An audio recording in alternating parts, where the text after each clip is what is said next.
Buenas tardes, amigos de los medios de comunicación. Antes de la parte de Before the Q&A, we will listen to a statement from President Mauricio Funes as well as from President Barack Obama.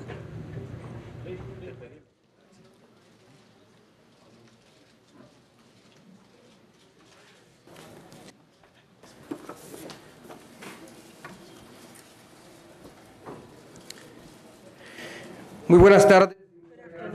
And thank you so much for your presence. Thanks to all the friends of the press, both domestic and international. First of all, I would like to thank President Obama for his visit, and also to his family and his committee that has, and his delegation that accompanies us this morning. And on behalf of my wife, Banda, and all the people of El Salvador, I really thank you, Mr. President, for the support that you have given to the people of El Salvador and to the process of transition and building of democracy that we're going through. It is a great honor to have your presence in El Salvador. So welcome once again, Mr. President, and I hope that you enjoy the few hours that you're going to be here, the hospitality of our people. President Obama asked me if this is the weather characteristic of this time of the year, and I was saying that yes, and that it is a pity because if he had stayed a little bit longer, we could have invited you to get to see the beaches of our country that are one of the best in the region. Dear friends of the press, this visit of President Obama is historical. This encounter is produced when our country is immersed in a process of deep changes that started with the political alternancy, a transition that took place in a very orderly and peaceful manner that has meant a transcendental step forward for the consolidation of our democracy and of our institutions in the fight for transparency. Therefore, we are in face of a great opportunity for our political, economic, and social development, an opportunity that is historic in nature to do away with the obstacles that in the past did not allow us to advance as a unit towards a new model of development with social justice. Your visit, Mr. President, is circumscribed within this process as a showmanship of your recognition of the advancements in our democracy and the efforts that we have carried out as people to reach to national consensus that will allow us to continue progressing together, facing the great challenges, especially poverty and the commitment to get greater levels of citizen security. We coincided when we were talking with President Obama that this visit to the Latin American region is fundamental, and he was telling me some details of his meeting with President Dilma Rousseff of Brazil and the President of Chile. The truth, Mr. President, is that this is a fundamental visit, first of all, because Latin America, after the democratization process that we've gone through the last 2 decades, is now a region in peace that enjoys the deserved fruits of this great struggle for human rights and the strengthening of our democracies. But also, it is fundamental from the point of view, the economic point of view, because the majority of the Latin American countries are just overcoming this international crisis better than other countries in the world, based on models against poverty and betting on their productive sectors and the hardworking people that they have. We celebrate these circumstances that situate Latin America as a fundamental point within the international reference after this international crisis. And I think that the criteria with which you have based your visit to Latin America is a support to the path that my country has taken to take Brazil and the United States as my points of reference. First, because Chile represents for us an example of democratic transition that was very successful, of overcoming dictatorships and polarization. It is a country that has been able to cure its injuries, to reach this institutional soundness that we admire so much. And Brazil has also shown in the 8 years of the presidency of my friend Lula, and now with the starting of the presidency of Vilma, Brazil has demonstrated that the struggle against poverty is the greatest engine for growth, and that this model that strives to improve production is also our inspiration. So we celebrate of being part of this visit, of this tour, and to be able to go more in depth in this friendship that we started on March 8 last year when I visited you in Washington.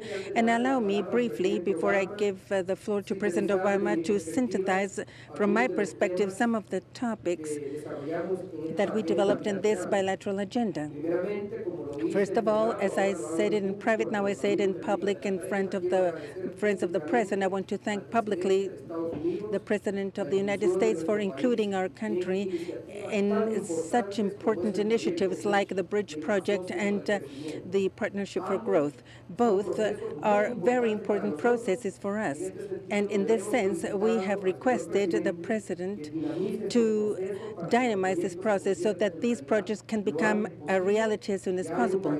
We already have a schedule that foresees the definition of great projects in June, with which we will start this partnership. I also want to thank the words of President Obama when he recognizes the importance of our population in the development of his country. The presence of more than 2 million of Salvadorans that work and live in the United States, and the importance that this population has in the development of El Salvador through the remittances that they send year by year.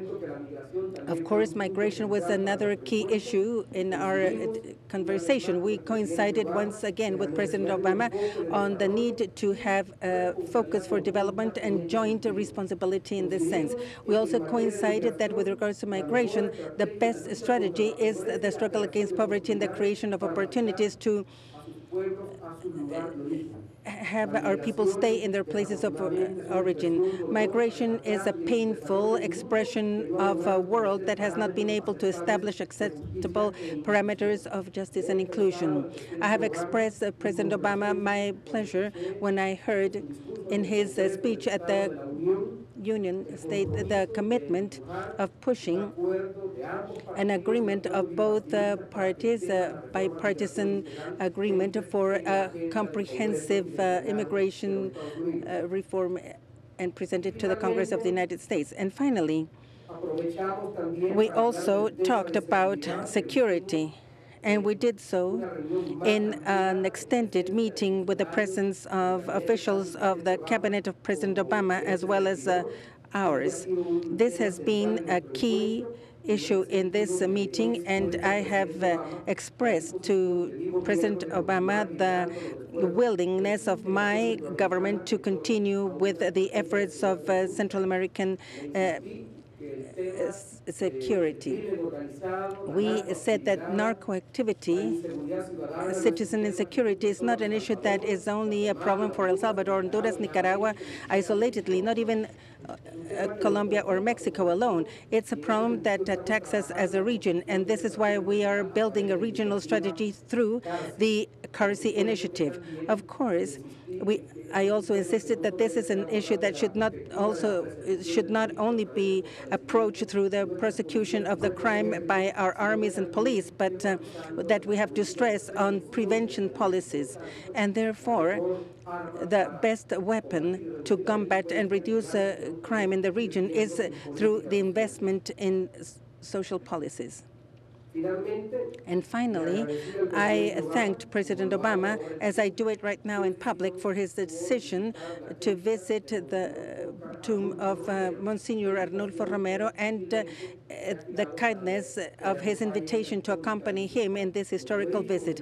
As I have said, Monsignor is the spiritual guide of this nation, and the visit that you are going to carry out to the tomb of Monsignor implies for us a recognition of a leader, an international leader like President Obama, to the message of Oscar Arnulfo Romero and the universal validity of his message. Thank you once again for your stay in our country, and we Thank you for the expression of kindness by your wife and your children in this visit to El Salvador. Thank you very much, Mr. President. President Funes, thank you so much for your generous words. It was a pleasure to welcome you and First Lady Pishnato to the White House last year. I want to thank you today for welcoming me and my wife and our daughters to El Salvador. We are honored to be here. Yesterday in Santiago, Chile, I outlined how the United States is forging partnerships for progress with nations and peoples across Latin America. And there are few better examples of both the opportunities and challenges facing the Americas today than here in El Salvador. Fortunately for El Salvador, it enjoys the wise leadership of President Funes. Mr. President, I want to commend you for your courageous work to overcome old divisions in Salvadorian society and to show that progress comes through pragmatism and building consensus. You've articulated a vision of economic growth and social progress that is inclusive of all segments of Salvadoran society. And I want to make it clear today that the United States wants to be a partner with El Salvador in this process. We want El Salvador to be successful. Thanks to smart investments in education, rural development, and infrastructure, El Salvador has made gains in reducing poverty. And to build on this progress, El Salvador is one of the first 4 countries in the world in our Partnership for Growth, which is a key element of my administration's new approach to development. Instead of the old donor-recipient model, we're working as partners with El Salvador in the lead to confront the hurdles to growth and development. As El Salvador's largest trading partner, we'll help identify reforms that can mobilize private investment, increase trade, and create opportunities for the Salvadoran people. And one of the most important steps is to foster collaborations between government and the private sector, because both have so much to gain when people are lifted out of poverty and contribute to their country's prosperity. At the same time, we need to increase trade and economic growth across Central America. I very much appreciated the President's insights on the region. Today, I'm pleased to announce a new effort, our Crossroads Partnership. We'll work with countries in the region to make borders more efficient and more secure. So we're encouraging trade and economic growth rather than constraining it. As President Funes mentioned, we discussed immigration.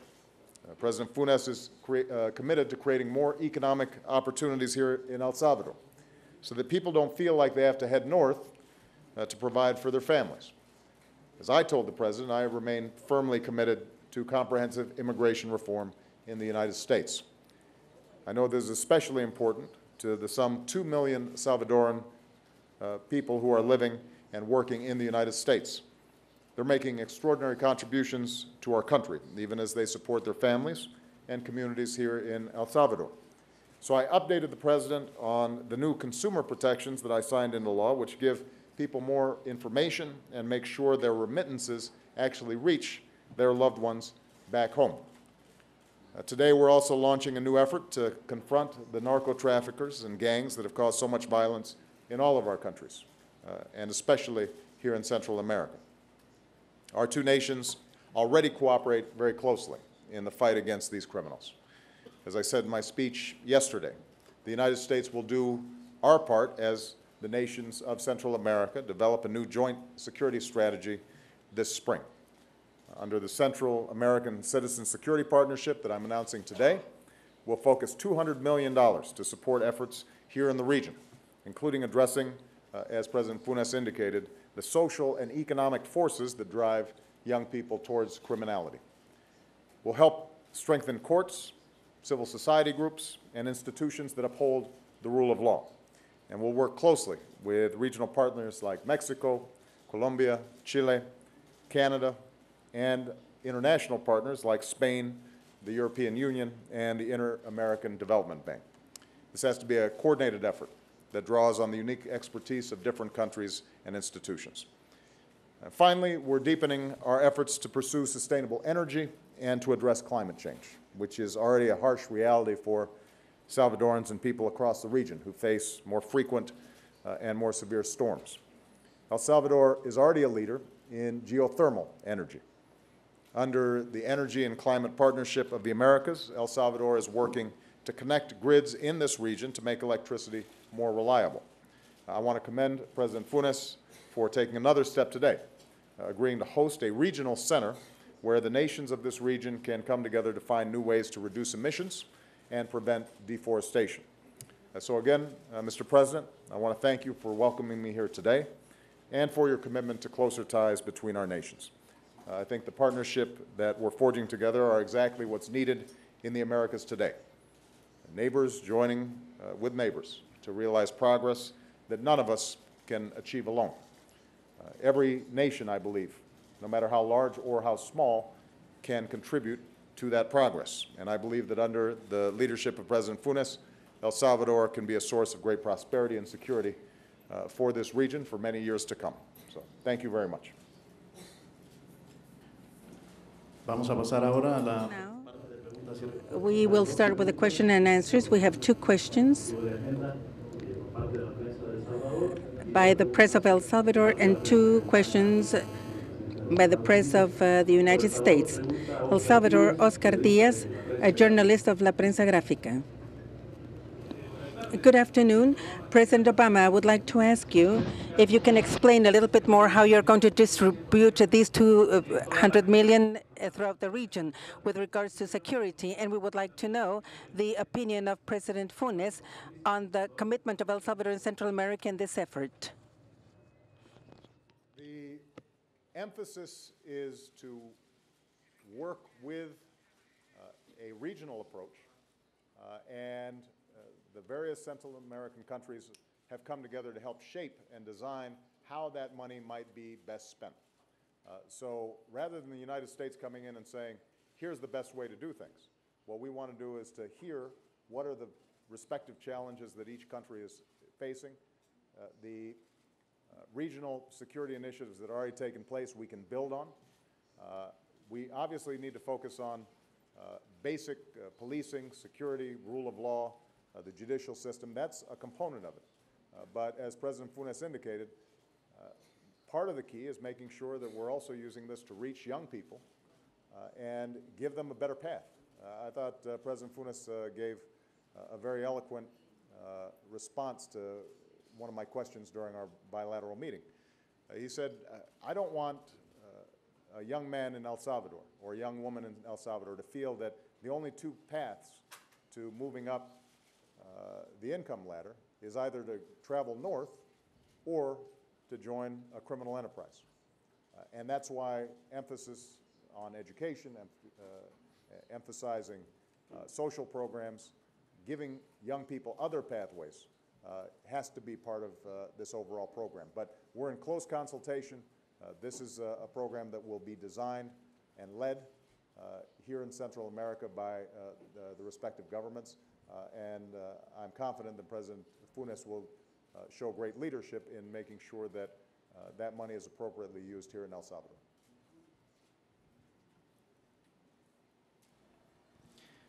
Muchas gracias. Thank you very much, President Obama, for your comments, especially for your expectations of this new contribution for the Central American region that President Obama is announcing today.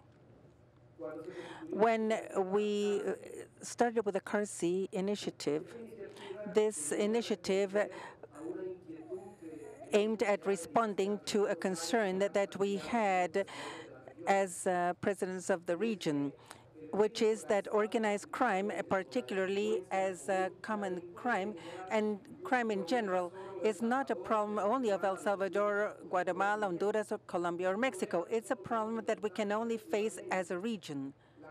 The capacity of operating of these criminal organizations, the financial capacity to buy institutions, to permeate the different institutions and penetrate our institutions is so large that if we do not join as countries, as nations, and if we do not use the successful experiences of countries like Colombia and Mexico, we will not be able to defeat this problem. This is why I have been insisting in international forums and with the Central American integration meeting in June last year, where we said that besides trade, we need to have a regional security policy.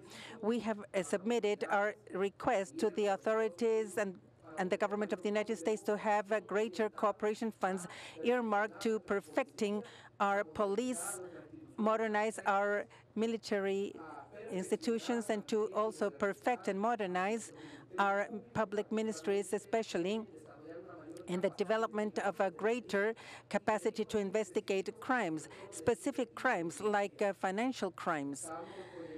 We are projecting a training program with the assistance of the United States for 150 prosecutors to specialize on the investigation of complex crimes like the organized crime. And something that is very important, and I'm pleased to hear that President Obama agrees with us, that the efforts that we make in the repression and persecution of criminals is not going to do anything unless we take away from the criminals the fertile soil that they have found in this region. And this fertile soil is thanks to the fact that we have a lot of youngsters that are living in a situation of poverty and social exclusion from the benefits and the services that the state should give them.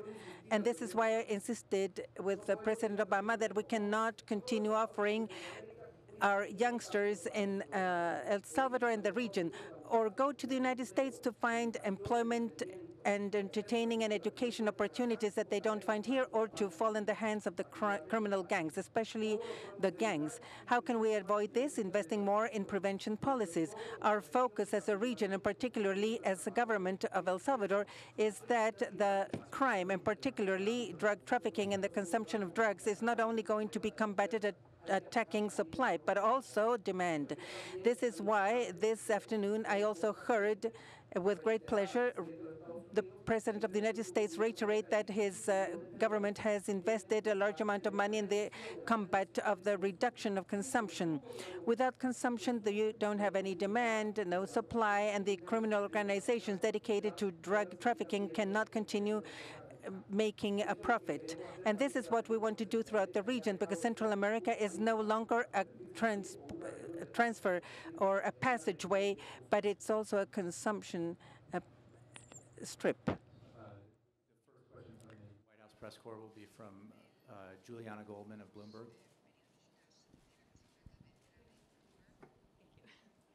Thank you, Mr. President. Thank you, President Funes.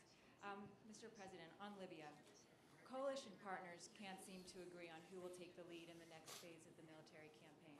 Can you today still assure the American people that the U.S. will be in charge for only a matter of a few more days? And also, we also learned today of 2 American pilots who went down in Libya. We're assured that they're safe. But have you sufficiently prepared the American people for the costs of war? Of course, the human costs, but also the financial costs. Let me first of all say, obviously, we were extraordinarily relieved to find out that these 2 young men were safe in American hands. As the Pentagon indicated, this appears to have been a malfunction in the aircraft, and it is a testament to our military that we had fully prepared for any contingency, including something like this, and they were able to recover these individuals rapidly. And in fact, as part of the planning effort leading up to this, I specifically had discussions with Admiral Mullen and other of our military personnel to make sure that we had the kind of standard recovery efforts in place, because there are risks involved. And on the day that I indicated that this was a possibility, and then on the day that I indicated that we in fact were moving forward, I said that there is no military operation that does not entail risk. And that's why this is always the most difficult decision that I make as Commander-in-Chief and as President of the United States. Now, I have absolutely no doubt that we will be able to transfer control of this operation to an international coalition. I had discussions with Prime Minister Cameron and President Sarkozy today. In fact, NATO is meeting today as we speak to work out some of the mechanisms for command and control. I would expect that over the next several days we will have clarity and a meeting of the minds of all those who are participating in the process. We're already seeing a significant reduction in the number of U.S. planes that are involved in operations over Libya because, as I said initially, our job was to take our unique capabilities and create a space to shape the environment so that the operation of a no-fly zone could operate effectively, and to make sure that our immediate humanitarian goals could be met. And I just want to emphasize to the American people, because of the extraordinary capabilities and valor of our men and women in uniform, we have already saved lives. In Benghazi, a city of 700,000 people, you had the prospect of Gaddafi's forces carrying out his orders to show no mercy. That could have resulted in catastrophe in that town. Gaddafi's forces have pulled back because of this timely intervention. Obviously there are always risks involved in this kind of operation, but for us to be able to structure something where we bring our unique capabilities to bear to fulfill a mission that is supported by the international community against somebody who was about to direct his armed forces against his people in the most vicious of ways is something that I think the American people and certainly our American military should be proud of. I said at the outset that this was going to be a matter of days and not weeks, and there's nothing based on how we've been able to execute over the last several days that changes that assessment.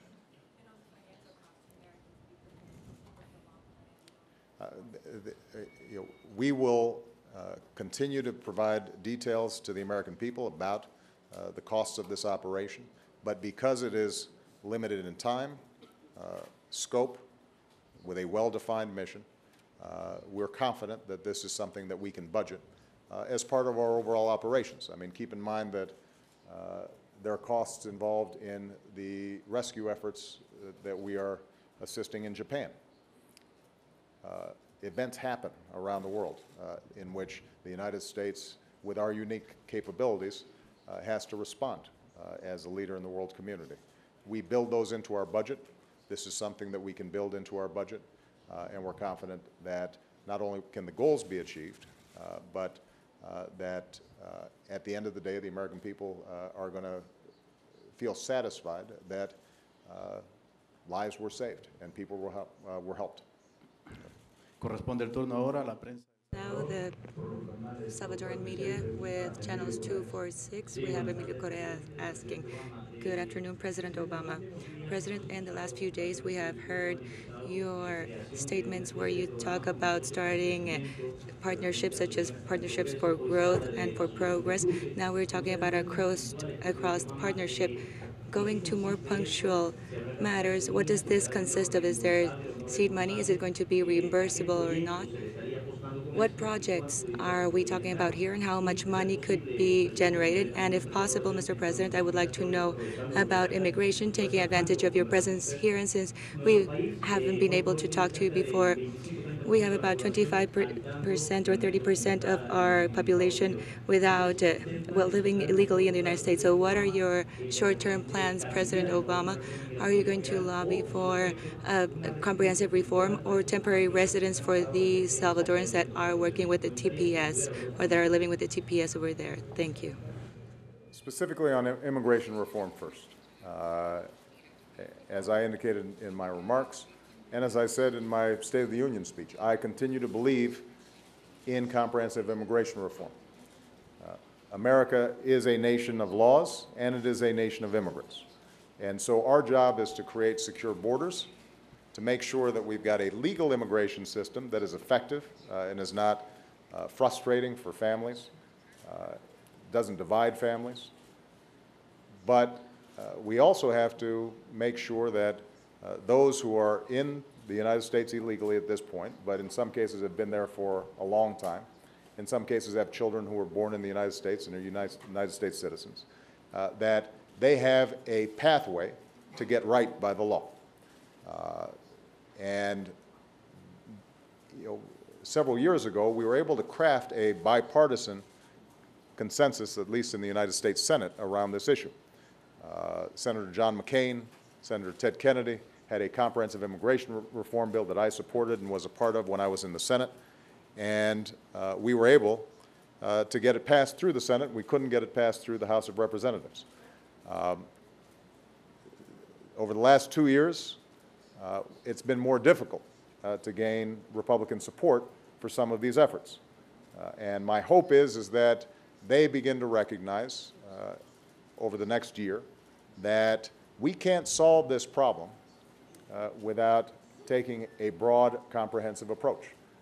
And that will benefit not only those Salvadorans who are living in the United States, but it also, more importantly, from the perspective of the region, can ensure that relations between neighbors and trade and economic relations between neighbors is more orderly, more secure, more regularized. It is the right thing to do. This is the time to do it, and I will continue to push hard to make it happen. It won't be easy. The politics of this are difficult, but I am confident that ultimately we are going to get it done. Now, with respect to particular programs, I will have my team provide a sheet that has details of how these various programs would work. We already mentioned the $200 million for security. There are other initiatives that are very important. The Partnership for Growth, the immediate plans involve our experts meeting with President Funes's economic advisors and experts to determine what exactly are the barriers for improved growth and development here in El Salvador.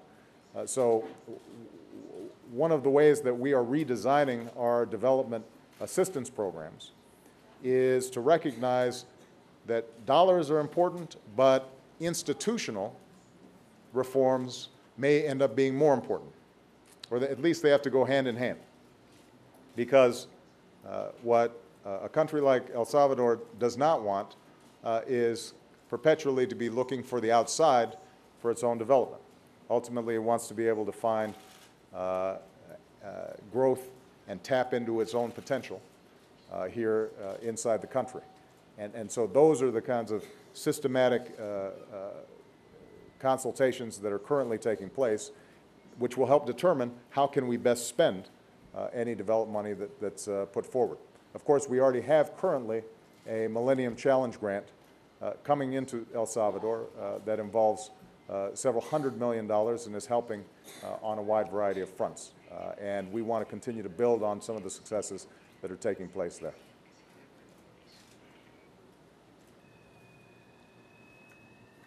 The next question from the White House press corps is from Savannah Guthrie of NBC News. Thank you, Mr. President. Thank you, President Funes. President Obama, you mentioned a few minutes ago how this mission in Libya was narrow in scope, limited in duration, but potentially it seems quite open-ended in the sense that as long as Gaddafi remains in power, civilians presumably will need protection from him. My question to you is, what is your exit strategy for U.S. military involvement if Gaddafi does not succumb to the international pressures to leave? Are you saying essentially the U.S. will hang in there militarily in Libya if Gaddafi hangs in there? And in the grand tradition of U.S. press asking multi-part questions, one more. Setting aside the humanitarian goals that you just mentioned a few minutes ago, can you articulate the U.S.'s national security interest in military action in Libya? Thank you, sir. The military action that we moved forward on in conjunction with our international partners was defined by the UN Security Council resolution that said we have a humanitarian threat And we need to deal with that humanitarian threat quickly, in part through a no-fly zone, in part by ensuring that humanitarian assistance can get into places that need it. And what we've done is to create the space for that to happen. I think fairly shortly we are going to be able to say that we've achieved the objective of a no-fly zone.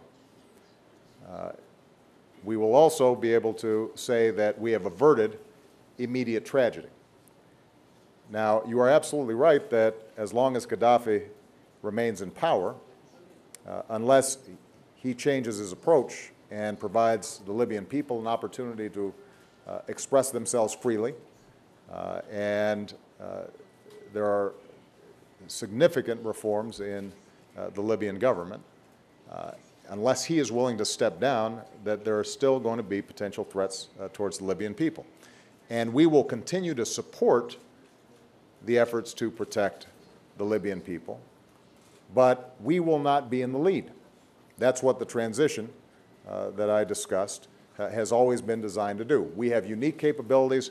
We came in up front fairly heavily, fairly substantially, and at considerable risk to our military personnel.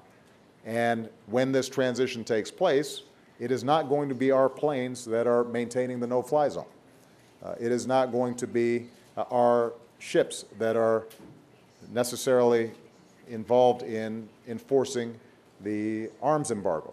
That's precisely what the other coalition partners are going to do. And that's why building this international coalition has been so important, because it means that the United States is not bearing all the cost.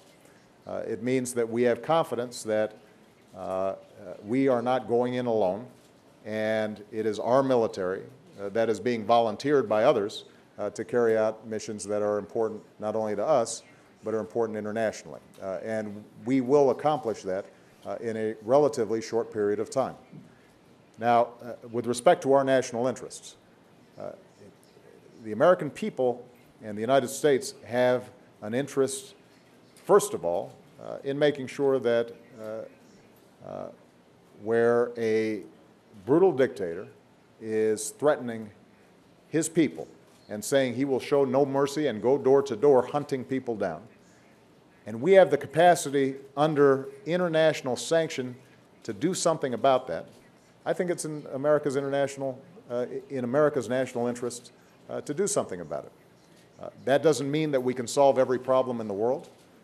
It does mean that when you have not only the United Nations, but also the Arab League and also other countries in the Gulf who are saying we need to intercede to make sure that a disaster doesn't happen on our watch, as has happened in the past when the international community stood idly by.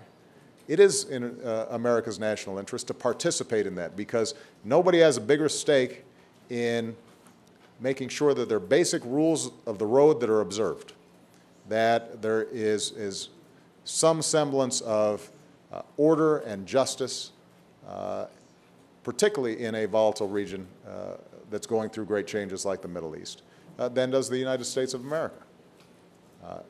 Now, we've already seen what happened in Egypt and Tunisia, peaceful transitions. We have a huge national interest in making sure that those are successful. Because if Egypt can make a transition from an autocratic regime to a democracy, if Tunisia can make those same changes, they become models for peaceful transition that at some point may be adopted by other countries in the region. If, on the other hand, they spill into chaos, in part because they've got a million Lebanese or a million Libyans who are pouring into these countries, and their borders become less secure, and there's a breakdown of order, that could have spillover effects in the entire region. So not only do we have a humanitarian interest, we also have a very practical interest in making sure that the changes that are sweeping through that region are occurring in a peaceful, nonviolent fashion. And when we can have some impact on that with a relatively modest contribution as part of a broader international effort, then I absolutely believe that the costs are outweighed by the benefits. And that is what drove my decision. And that's why I think that we need to make sure that we see this through effectively. Perdón.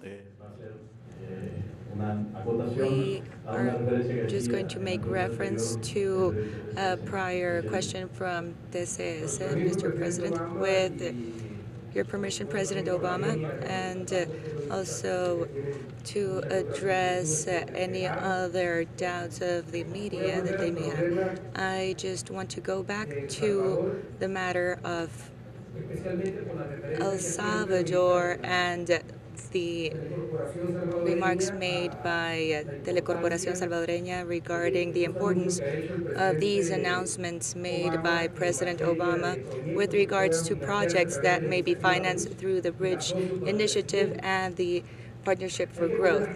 We need to place things in context. What's fundamental, in my opinion, in this Partnership for Growth is the different visions at the foundation of this initiative that is driven by the government of President Obama. It's not the traditional way of looking at the region from the perspective of the donor that looks at the receiver as a mere receiver or beneficiary of the same. And I said this to President Obama. I cannot go to the United States or any other country of the world to knock on the doors of the multilateral banking system or the doors of the USAID or any other cooperation agency of the United States in order to ask for either more credits or more non-reversible cooperation funds without making a domestic effort that has not taken place in the past and that we cannot delay much further. We need to also give our contribution in this partnership and leave our differences in the financial and aid capacity that we have. But just to include the country of El Salvador in this, it's a message to the international investors that we can trust El Salvador.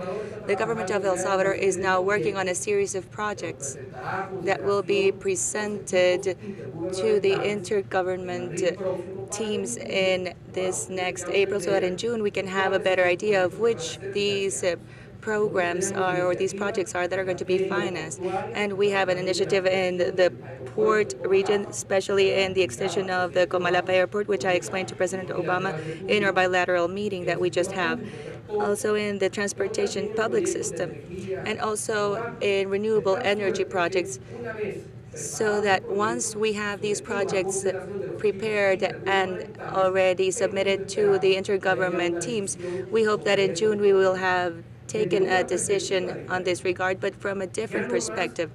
No longer will it be a country that receives aid as a donor or receiver from a donor country, not without us doing our own efforts. And what does this effort consist of? And I already mentioned this to President Obama, that we need to have a fiscal agreement that will send more funds to the internal revenue so that we can reactivate the economy, but also to fight against poverty and social exclusion.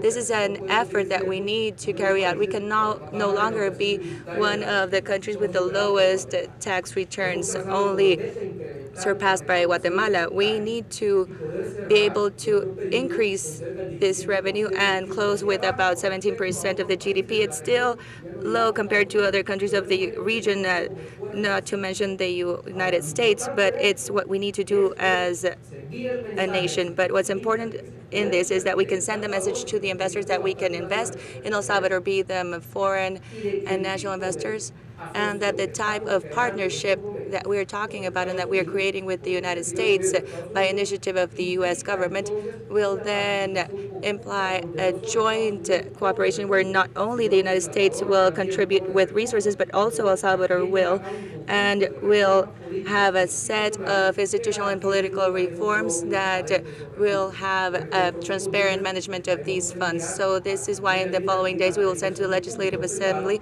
our public-private association that will be driven by the Bridge project and the Partnership for Growth. And we will continue sending all the initiatives that are necessary to create the institutional environment that will make it possible for us to have this economic predictability and also for this trust to take place with the investors. Thank you, Mr. President. Thank you, everyone. With this, we will conclude our press conference. Now the presidents must depart to the Metropolitan Cathedral, where they will have a tour through the church, and then they will descend to the tomb of Monsignor Oscar Arnulfo Romero. Thank you for your attendance.